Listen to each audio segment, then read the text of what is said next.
Welcome to Oklahoma Gardening. It's almost spring, so I'll cover the do's and don'ts of buying mulch. If you are new to gardening, we head to the Tulsa Garden Center to share all the resources they offer to new and experienced gardeners. Jen Olson shares with us about fire blight. Christi is preparing a black-eyed pea salad. And finally, I've got a reminder on how to properly mulch your trees. Underwriting assistance for our program is provided by the Oklahoma Department of Agriculture, Food, and Forestry, helping to keep Oklahoma green and growing. Oklahoma Gardening is also a proud partner with Shape Your Future, a program of the Tobacco Settlement Endowment Trust. Shape Your Future provides resources for Oklahomans to make the healthy choice the easy choice. Oklahoma Gardening's 50th anniversary. I love sharing with you guys the cool things that plants can do. People in Oklahoma love their gardens. I feel like this is the people's show. We all know we're working towards the common goal, and that's to produce the best quality television and information for our audience. It's that time of year we're all headed to the garden centers, and one thing that I want to make sure you're putting on your list to purchase is mulch. We want to make sure that we are mulching our garden, and I know many of you are like, well, I just did it last year and it's disappeared and I don't like buying it again and again, but really that is a good thing. That means that mulch is breaking down, adding organic matter into your soil. So there's a lot of mulch options out there, and I just kind of wanted to go over a few of those with you here. So we've went and purchased a few different ones that you commonly find out on the market.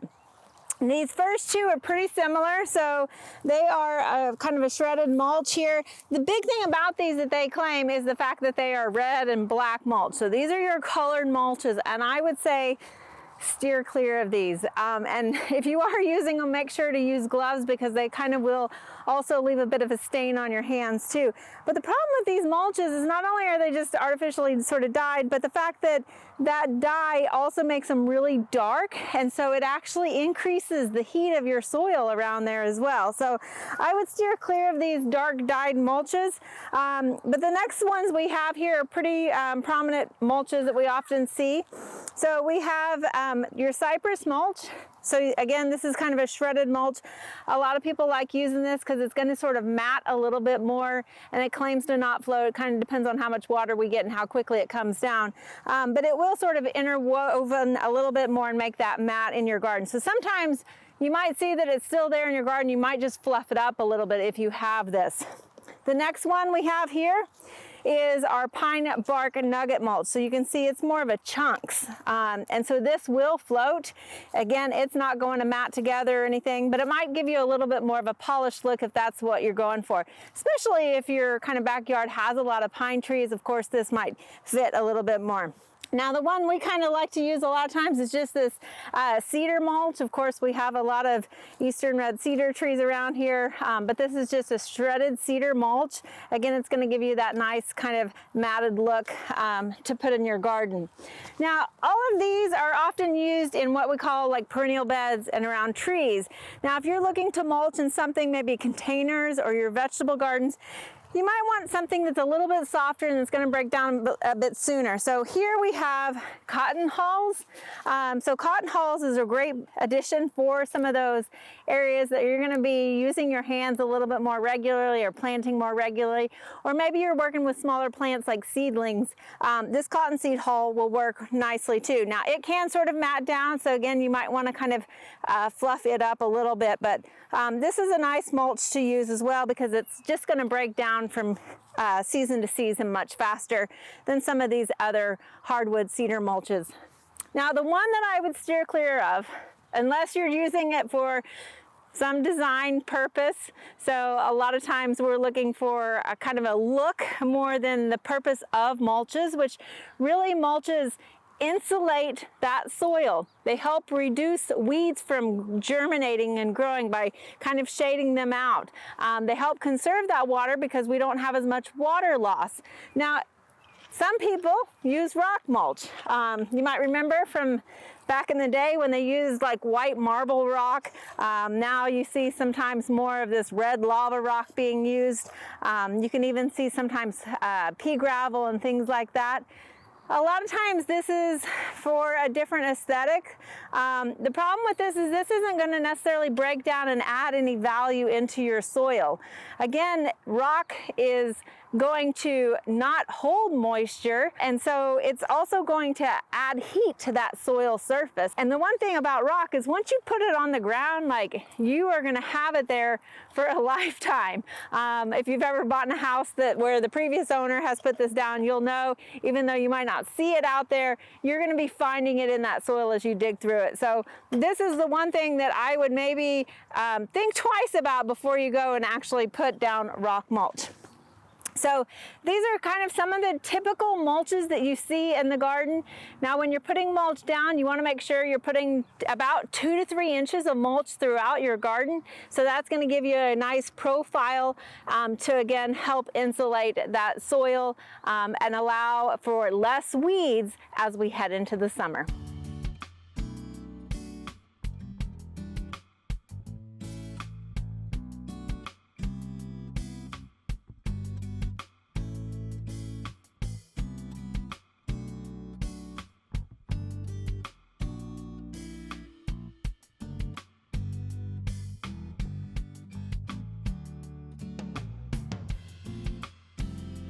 I think this is just a stunning place for people to come visit and just to enjoy the garden.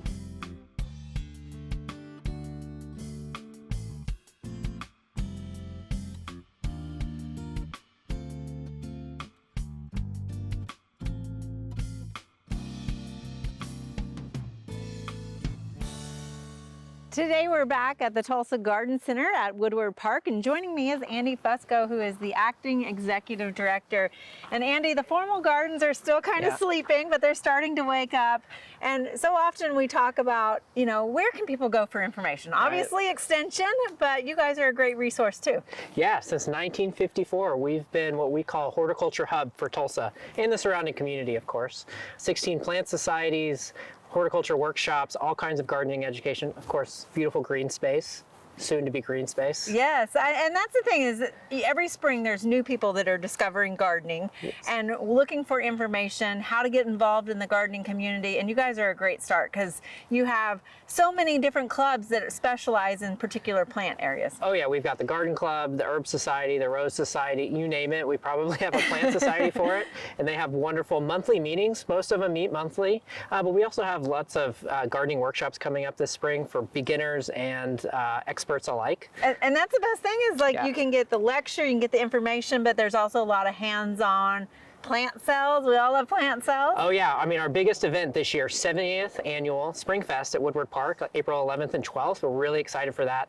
It's Tulsa's oldest garden market, if you can believe it. We've been doing it for 70 years and 40 plus plant vendors. We'll have our own plant sale. The plant societies will be out here with information and plants, and it's just a really great time to celebrate spring and come out here and nerd out with all your fellow plant lovers.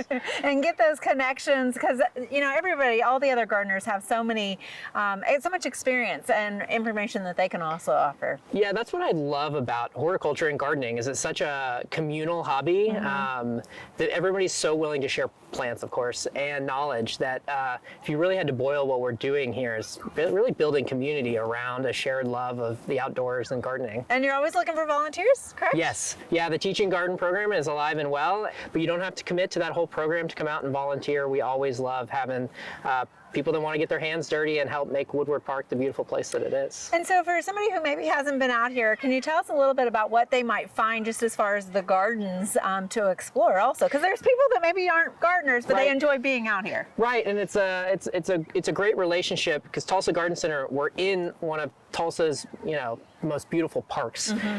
City of Tulsa's Parks Department takes care of most of Woodward Park, and then we're a nonprofit within the park that does all the events and the wonderful educational programming.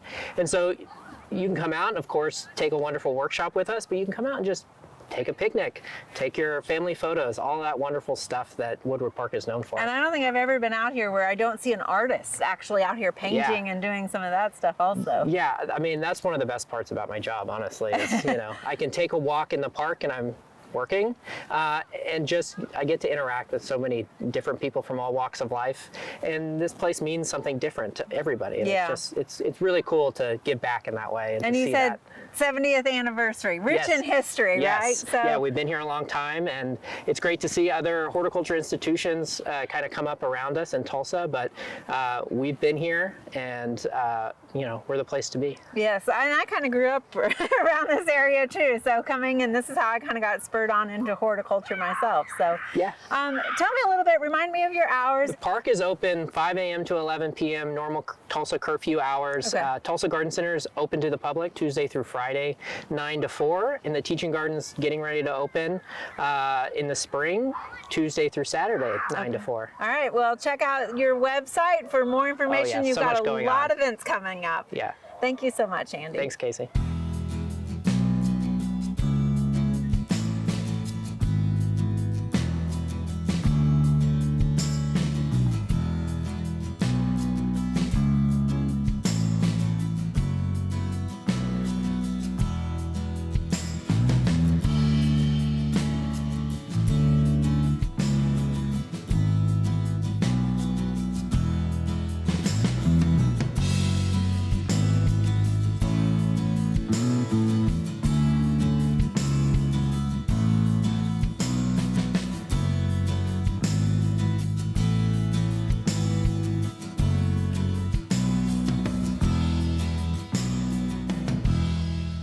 It's late winter for you, but we're actually filming this in late May because I want you to see how bad fire blight disease can be. Fire blight's a bacterial disease, and it affects apples, pears, and then other plants that are closely related to apple and pear.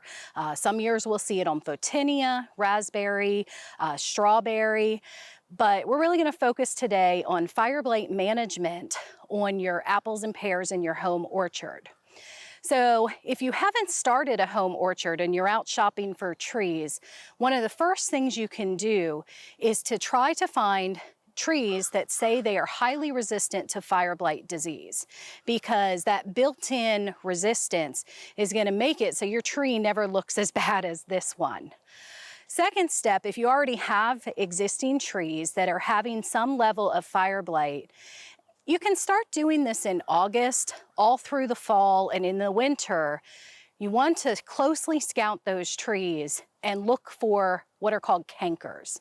The fire blight disease causes the shoots to blacken, and as the bacteria becomes dormant, at the base of that blackening, there's sort of a cracked, sunken area that looks a little bit different. That's the canker, and that's where the bacteria survives when it's not active, so during the fall and winter months. As we are getting close to the time that apples and pears are going to bloom in Oklahoma, sometime usually in late February or March, this is the time to decide if you're going to use any chemical management for fire blight.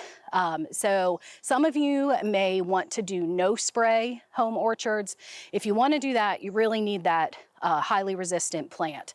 But if you are willing to spray some chemicals, you can get a greater variety of apple and pear types if you're willing to spray fungicides or bactericides. So the products that we use for fire blight control are copper-containing fungicides. There's several different types available in your local garden center. That's one choice, and there are versions of copper sprays that are suitable for organic gardens if you want to go that route. Another product that can be used is an antibiotic. The active ingredient in fire blight spray is streptomycin sulfate. So both of these products are highly selective for fire blight. They're not going to hurt any of your pollinators. However, it's still best to spray them late in the day after the pollinators have gone home, because I'm sure it's kind of hard to fly when you're wet and sticky. As we move later in the spring, if you do have some fire blight develop, you might start to see what we're seeing on this tree here, several different shoots with the blackening, the discoloration, and this is where your next great step in fire blight management is pruning. So get your pruning tools and start cutting it out. Anytime you see something diseased, it's good to go ahead and cut that out of the tree rather than just let it go. With pruning in the spring for fire blight, you need to be really aggressive. So you might have, maybe I just take off a little bit below where it's blackened. Much better to go at least 12 to 18 inches below the blackening. Where it's black is where the bacteria has killed it, but the bacteria has already moved lower in that branch. It just hasn't killed it yet. So be aggressive and vigilant with your pruning. Since we're talking about pruning, bacteria are really easy to spread with pruning tools. So I like to use about 5 or 6 different hand tools, and I carry a little bucket with me that I put in 1 part bleach, 9 parts water, so that I can rotate through those tools by the time I've got to the 6th one and go back to the 1st. A lot of the the bactericides, these disinfectants, need a couple of minutes to do their disinfecting action, so I can make sure those tools are clean and I'm ready to go. There's lots of different choices for disinfectants. You can purchase sprays and wipes and things like that. Just pay attention to how long they take to work. Now, as we get into the hot and dry part of summer, late July and August, that's when the fire blight bacteria goes dormant, and that's where we start over. We start looking for those overwintering cankers and continue pruning them out of trees. So fire blight management, resistance is your best strategy. If you're going to try to treat and prevent the disease, spraying the blooms about every 4 to 7 days, and then third, vigilant pruning to try to cut out any of the disease should it develop. Hopefully with those tips you can have keep your plants healthy, fire blight free, and end up with a really good fruit crop.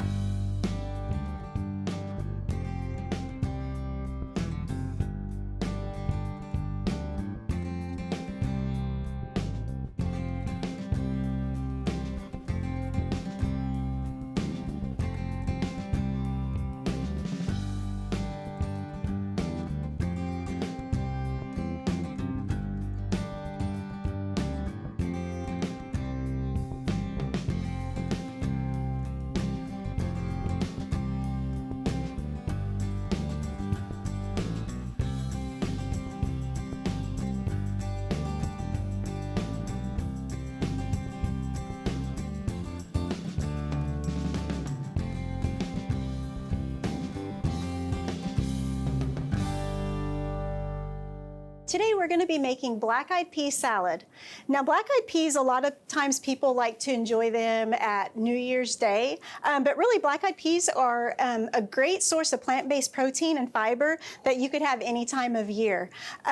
These black-eyed peas, I'm using 2 cans of black-eyed peas. If you had either dried or fresh black-eyed peas, you could use those as well. You would just need to cook them and let them completely cool before adding to this salad. So after the black-eyed peas, we're going to use 2 celery stalks.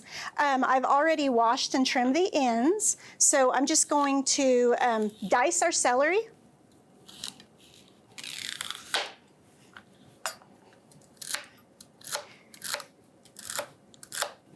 Okay, so we'll add our 2 stalks of celery to the salad. And then next I'm using 1/4 of an onion. I'm using a yellow onion, but any red, white onion would work. Or you could also use a shallot or green onion. That would work as well. And just like with the celery, I'm just going to dice the onion.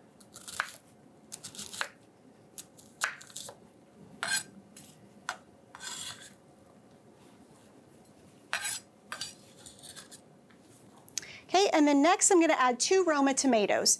And you could use any type of tomato, or you could even use like cherry or grape tomatoes would work. If you had like multiple colors of tomatoes, I think would make this salad really pretty. And it's okay if you don't dice the tomato really fine. The main thing is you just don't want to, when you're cutting a tomato, you don't want to crush the tomato. And tomatoes are really good to add to just about any salad. It gives it a lot of more nutrients.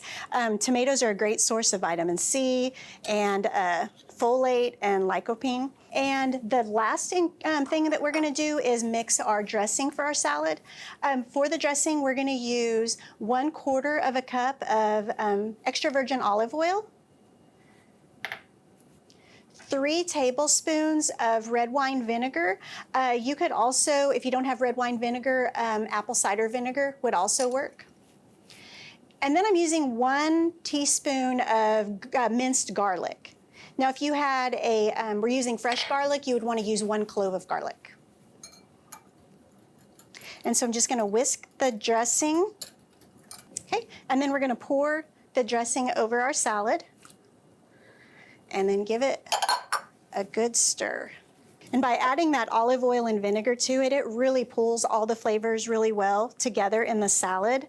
And now this is a salad that you want to serve cold. So even though the ingredients are cool at this point, it really helps if you put the salad in the refrigerator for a couple of hours before you serve it. So we'll go ahead and add it to the refrigerator, and then it's ready to be served.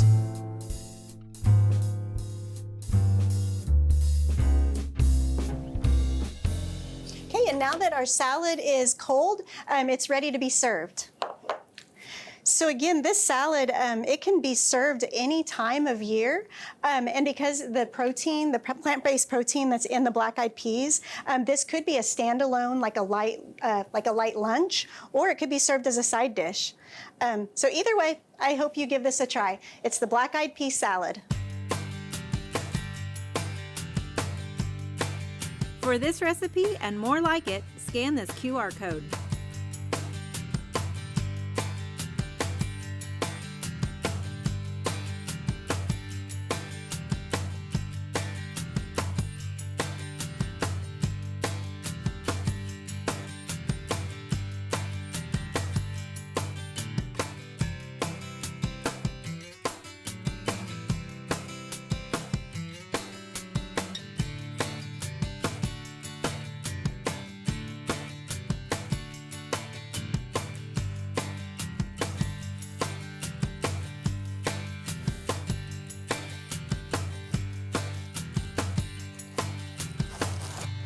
This time of year, we also want to remember to mulch our trees, and please don't think this is how we do it, okay? I want to kind of review how we need to go about mulching our trees. Now, all too often, we see in the landscape where the mulch is piled up high on the trunk of the tree, and all this is doing is creating problems on that trunk of the tree, because mulch really retains moisture.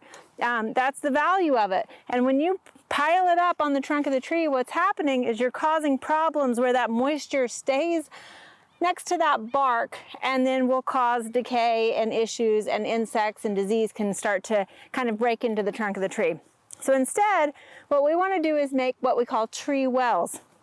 So this is where we maybe put just a couple of inches at the base of the tree. You can see where that tree flare starts to come out. You're going to put just a couple inches there, but then we're going to pull the rest of this mulch out away from the trunk and sort of create a donut effect out from around the tree. This, you can see it's a little bit thicker here, and then we'll slough it off as we go into the landscape here. What this is going to do is anytime you have rainfall, that moisture will sort of sit here, kind of keep it at the center of that tree, allow that moisture to percolate down into that root ball, but we're not keeping the moisture up along the tree. So no tree volcanoes, mulch volcanoes, we don't want any of that. We just want to make a nice donut around our tree. Now clearly we need a little bit more mulch. We're going to come back and mulch this whole area, but I just wanted to review how to mulch nice tree wells around your trees.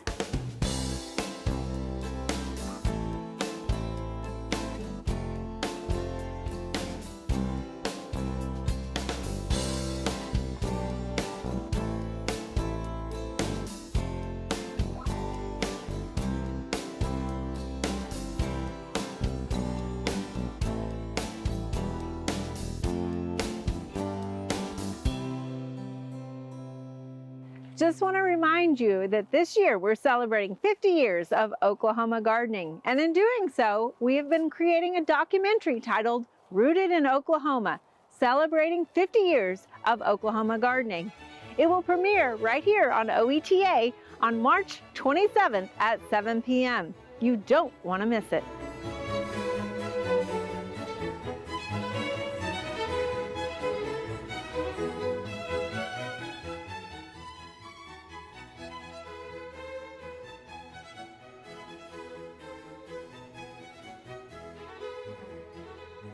There are a lot of great horticulture activities this time of year.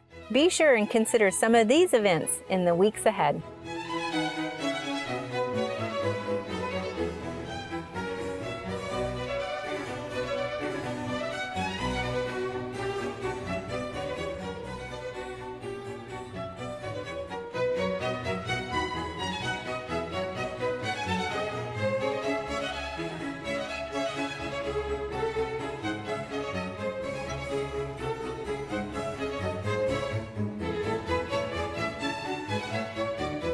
Just a reminder that Rooted in Oklahoma will premiere this Thursday, March 27th at 7 p.m. right here on OETA.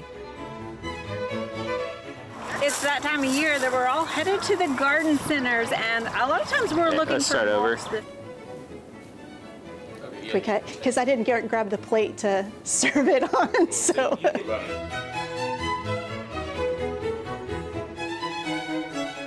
To find out more information about show topics as well as recipes, videos, articles, fact sheets, and other resources, including a directory of local extension offices, be sure to visit our website at oklahomagardening.okstate.edu.